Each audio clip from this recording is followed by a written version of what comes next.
এই যে সোশ্যাল মিডিয়াতে আগে ধরো এই যে কুসুম শিকদার লাক্স আনন্দধারায় কাজ করেছে বা আমাদের কুসুম শিকদার লাক্সের একটা বড় ব্র্যান্ড প্রমোশনের বিজ্ঞাপন করেছে, এটা আন্তর্জাতিক মানের, ওগুলো নিয়ে আমরা আলাপ করতাম। এখন আলাপ করি হিরো আলমের চতুর্থ বউ ডিভোর্স দিয়ে দিয়েছেন, তারপরে বর্ষা চৌধুরী ফাঁসি দেওয়ার পরেও মরেননি।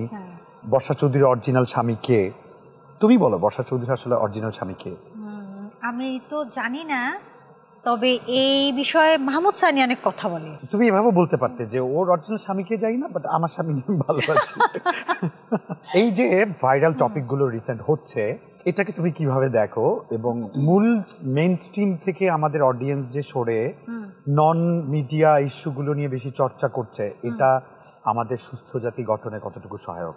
শোনো, আমি খুব পজিটিভ মানুষ, হ্যাঁ, আমি নেগেটিভ ইস্যু নিয়ে খুব একটা ভাবি না, আর আমার কাছে তেমন কিছুই নেগেটিভ মনে হয় না। এগুলো অনেক ভিউ হয়, মানুষ দেখে, চর্চা করে এগুলো নিয়ে, এবং যে কোনো ক্লাস এগুলো নিয়ে চর্চা করে। সুতরাং আমার মনে হয় মানুষ এগুলো নিয়ে কথা বলতে ভালোবাসে, দেখতে ভালোবাসে, এগুলো নিয়ে চর্চা করতে ভালোবাসে, না হলে এগুলো এত হাইপ ক্রিয়েট করতে পারতো না।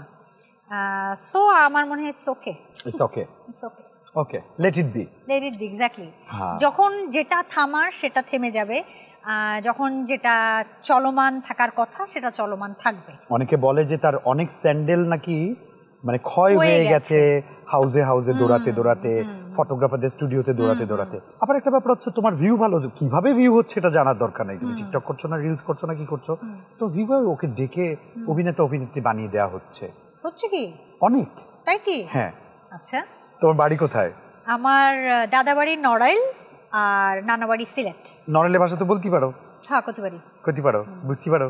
হয়, বাড়িতে যখন থাকো আমি করতে পারি। নড়াইল ভাষায় আমি নাটক করেছি, যখন বলবো তখন ঠিক মতো বুঝতে পারিছি। এখন অন্য ক্যারেক্টারে আছি, চলবে না, সমস্যা অভিনয় নেই। আচ্ছা, একজন শিল্পীর, ভার্সেটাইল শিল্পীর অনেকগুলো ভাষা জানতে হয়। তুমি কোন কোন ভাষার কাজ করেছো? ভাষা বলতে ভাষা ধরো নোয়াখালী, কুমিল্লা, বরিশাল, খুলনা, অনেক ভাষায় কাজ করেছি। তো তাহলে বরিশালে কি বলতে পারো? ওই তো যখন স্ক্রিপ্ট চলে আসে তখন বলতে পারি। সিলেট? হ্যাঁ, না, এটা সিলেট তো আমার নানা বাড়ি। তো চর্চা, মায়ের সঙ্গে চর্চা হয়? না, চর্চা হয় না, বাট বলতে পারি, যখন দরকার হয় পারি। আচ্ছা, ওই ফুড়ি, ফুয়া, তুরা তুরা মারতাম পারি, সবকিছুতে জিওই বলে কেন সিলেটিরা? এটাই ওদের স্টাইল। ওকে, সবসময় যে জি বলে তা না, জি সিনিয়রদের ক্ষেত্রে বলে, এমনিতে অয় অয় বলে, অয় অয়। আচ্ছা, ওকে, অয় অয় অয় অয় অয় অয়। আবার নতুন জেনারেশনে আসি, তুমি টিকটক করো না? কেন করো না? পারি না। কেন পারো না? বুঝি না। কেন বুঝো? আমার ধারণা আমি চাইনি, আমি যদি চাই আমি অবশ্যই পারবো। দ্যাট ইজ দ্য আনসার, তুমি চাওনি। মানুষ চাইলে সব পারে। যেমন ডিরেকশন, তুমি জন্ম নিয়ে নিশ্চয়ই ডিরেকশন শিখোনি?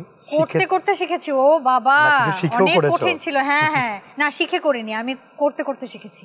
আচ্ছা আচ্ছা, করতে করতে। আর কি কি শিখেছো? অভিনয় তো আমার কোনো ব্যাকগ্রাউন্ড ছিল না। সংসার? জীবনটাই তো এরকম, করতে করতে শেখা। থাক, আর আগাবো না সংসার বলে কথা।